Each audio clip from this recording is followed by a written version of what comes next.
부활하신 주님의 생명이 여러분 모두에게 가득하기를 주님의 이름으로 축복합니다. 오늘 제가 쓸 수 있는 시간이 많지가 않습니다. 그래서 아주 간략하게 여러분들과 말씀을 나누어야 되는데 할 얘기는 많고 걱정이 많습니다. 부활은 교회를 교회되게 한 신앙의 본령입니다. 만약에 부활이 없었다라고 하면은 복음도 없었을 것이고 교회도 존재하지 못했을 것입니다. 부활은 우리 신앙의 기초이고 모든 것이라고 이야기를 할 수가 있습니다. 2015년도 올해의 부활은 우리에게 아주 남다른 의미가 있습니다. 왜냐하면은 130년 전 아펜젤러 선교사와 언더우드 선교사가 한국 땅 지물포에 도착한 날이 올해하고 똑같이 4월 5일이기 때문에 그렇습니다. 아펜젤러 선교사는 지물포에 도착을 하면서 이렇게 기도를 했습니다. 사망의 빗장을 깨뜨리고 부활하신 주께서 이 나라 백성을 얽매고 있는 어둠의 굴레를 끊으시고 하나님의 자녀가 누리는 빛과 자유를 허락해 주옵소서.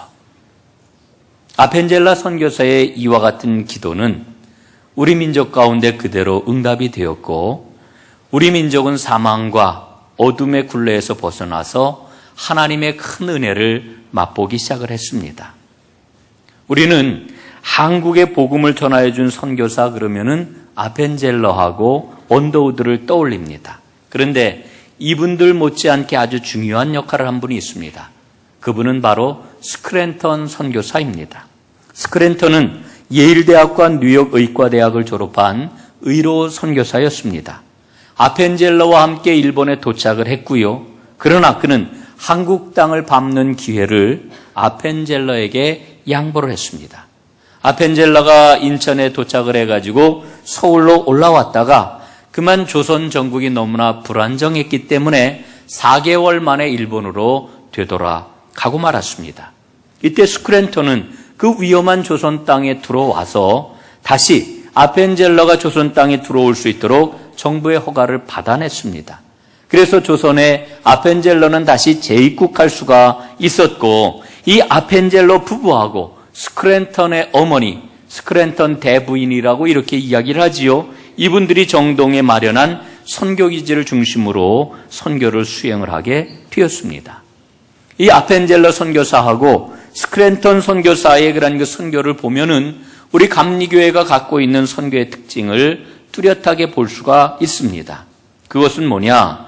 교회를 1차적으로 세워가지고 교회를 중심으로 한 회심전도를 우선하지 않고 학교를 세우고 병원을 세우고 그리고 사회복지 사역을 통해 가지고 백성들의 마음을 연 다음에 복음을 전하는 것이었습니다. 이와 같은 그러한 그 복음의 그러한 증거는 사람들에게 아주 호응을 얻게 되었지요. 그런데 이 아펜젤러하고 스크랜턴의 그러한 그 선교를 보게 되면은 아주 뚜렷한 차이가 있던 것을 우리가 발견을 합니다. 여러분, 아펜젤러 선교사는 배제학당과 같은 곳을 중심으로 해서 조선의 중상층부를 겨냥한 교육과 선교에 주력을 했습니다. 그런데 이 스크랜턴 선교사는 이와는 다르게 아주 가난한 사람들이 모여있는 동네로 갔습니다. 비난한 사람들이 눈물을 흘리는 그와 같은 곳으로 갔습니다. 그래서 스크랜턴이 활동을 했던 것은 주로 남대문과 애옥에 그리고 동대문 지역 이와 같이 빈민들이 모여 살고 있는 그런 동네였습니다. 어렵고 서럽고 가난한 사람들이 모여있는 그러한 그 동네로 다 찾아갔습니다. 그리고 이들에게 의료사업과 빈민들을 위한 구제사역을 활발하게 전개를 했고 이런 사역들이 발전해가지고 교회가 되었습니다. 그 교회들이 바로 상동교회, 아현교회 그리고 동대문교회입니다. 그 동대문교회에서 펼쳤던 시약소가 바로 이대병원으로 발전을 한 것이지요. 이후에 스크랜턴은 이제 인천과 강화도 지역 그리고 원산과 평양 같은 곳으로 이제 나아가서 더욱더 활발하게 선교 활동을 펼치게 됩니다. 그러나 이 스크랜턴 선교사는 1906년 이후 한국에서 총리 사직을 잃어버리고 감리교 선교의 무대에서 사라져 버리고 말았습니다. 가장 큰 이유는 제도권 인사들과 생긴 그런 그 갈등 때문에 그랬습니다. 그래서 지금까지 스크랜턴 선교사는 잊혀진 선교사로 남아 있습니다. 그러나 스크랜턴은 잊혀진 선교사로 남아 있어서는 안 되는 분입니다. 이 스크랜턴에게는 세 개의 별명이 붙어 있는데요. 세 개의 별명이 뭐냐 하면은 첫째는 한국에 온 외로운 선교사. 두 번째로는 이 스크랜턴이 아주 굉장히 효성이 지극했다고 그래요. 그래서 스크랜턴 대부인 어머니에게 극진한 효도를 한 효자 선교사. 그리고 세 번째는 제가 생각을 할 때는 그에게 가장 걸맞는 별명이라고 생각을 하는데 한국의 선한 사마리안 선교사라고 하는 이와 같은 세 개의 별명을 얻었습니다. 올해 우리 한국 감리교회에서는 이 스크랜턴 선교사의 잊혀진 선교 사역을 복원을 제대로 해보려고 합니다.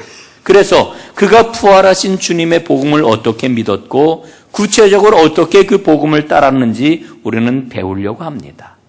여러분, 스크랜턴 선교사의 자신의 생애를 들여가지고 헌신했던 그와 같은 삶은 어떻게 가능했던 것일까요? 바로 부활하신 주님께서 그 안에서 역사하셨기 때문에 그렇습니다. 여러분, 오늘 본문 말씀을 보면은 막달라 마리아와 여인들이 예수님의 시신에 향유를 발라드리려고 새벽 일찍 예수님의 무덤을 찾는 장면이 나옵니다. 그런데 무덤에 돌은 보이지 않고 돌 위에 앉아있는 천사를 만나게 되지요. 천사가 이렇게 이야기를 합니다. 너희들은 왜 산 자를 죽은 자 가운데서 찾느냐? 예수님은 살아나셨고 이미 갈릴리로 가셨다. 이렇게 이야기합니다. 여러분, 부활이 무엇입니까? 부활은 믿음입니다. 그리고 부활은 경험한 사람에게 부활을 증언하는 능력을 부어주십니다. 여러분, 복음서에 나와 있는 부활의 증인이 된 사람들을 우리는 수없이 만나게 됩니다. 그 가운데서 오늘 저는 이 막달라 마리아를 살펴보고 여러분과 은혜를 나누고자 합니다.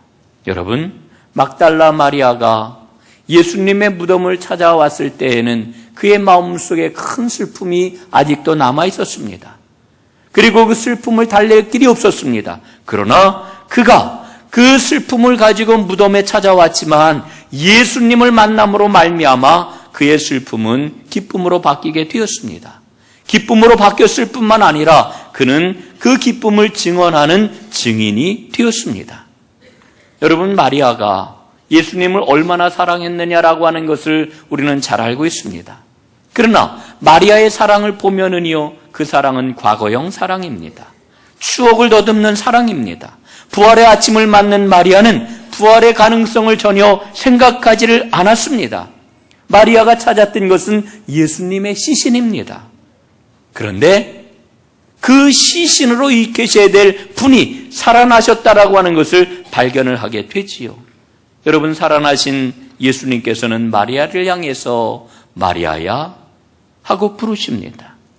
예수님의 그 목소리를 듣는 순간 마리아는 부활하신 주님을 알아보았습니다. 그리고 마리아의 슬픔은 변하여 기쁨이 되었습니다. 그의 비극은 바뀌어서 승리가 되었습니다. 그리고 주님과 함께 이제까지와는 전혀 다른 새로운 관계를 맺고 새로운 삶을 사는 참 사랑의 사람이 되었던 것입니다. 이게 바로 부활의 믿음을 가진 사람에게 나타난 복입니다. 이 복이 오늘 이 자리에 있는 여러분 모두에게 가득할 수 있기를 간절히 바랍니다.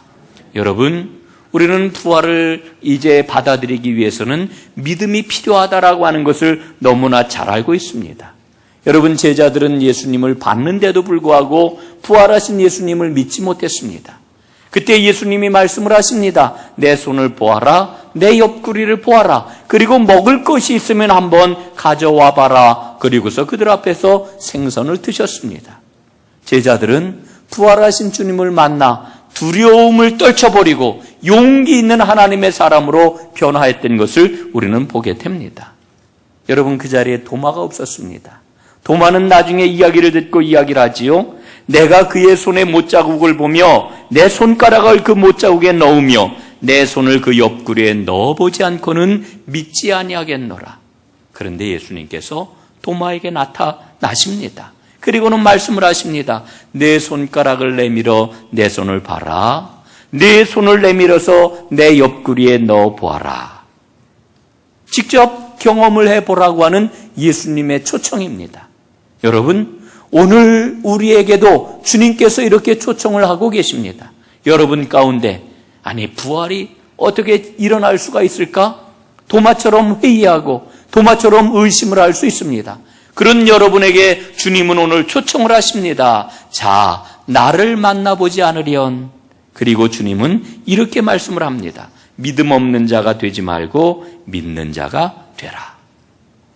여러분, 그런데 문제가 있습니다. 도마는 부활하신 예수님을 직접 만났습니다. 그분의 음성을 들었습니다. 그분을 체험을 했습니다. 그러나 오늘 우리는 그 예수님을 볼 수가 없습니다. 그 목소리를 들을 수가 없습니다. 여러분, 어떻게 우리가 그 예수님의 부활을 믿을 수가 있을까요? 그래서 우리 주님께서는 우리에게 하나님의 말씀을 주셨습니다. 여러분, 그 말씀을 통해서 부활하신 주님을 꼭 만나는 여러분들이 되시기를 간절히 바랍니다. 요한복음 20장 29절에 보니까 이렇게 말씀을 합니다. 보지 못하고 믿는 자는 복되도다. 보지 못하고 믿는 자는 복되도다.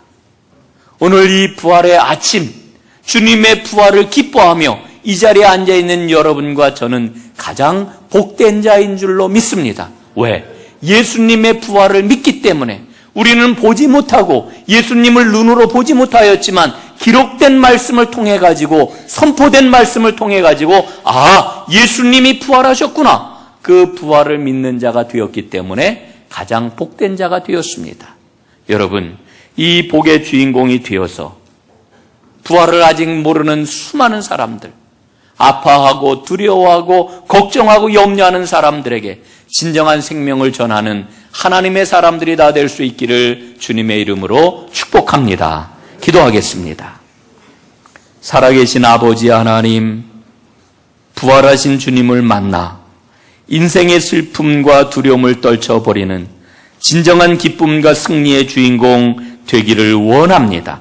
오늘 우리에게 말씀하시기를 보지 못하고 믿는 자는 복되도다 일러주셨으니 이 복의 주인공이 다 되도록 이 시간 저희 가운데 임하여 주옵소서.